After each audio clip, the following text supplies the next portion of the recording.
প্রথম আন্দোলন, আমরা যেদিন প্রথম আন্দোলনে বের হই আমরা ওইদিন ইস্ট ওয়েস্টে যাই এবং ওইখানে বিনা কারণে 6 জনকে আমাদের সামনে গুলি করা হয় এবং তারা বেশিরভাগই মারা যায়। তারপর ব্র্যাকে মানুষকে আটকানো হয়। আমি এখানে এসেছি আমার ভাইয়ের দাবির জন্য।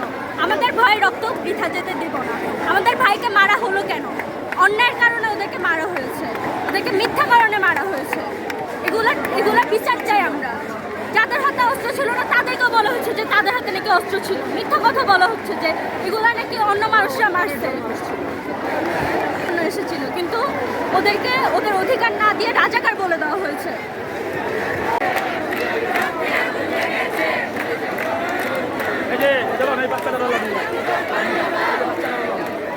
মানুষের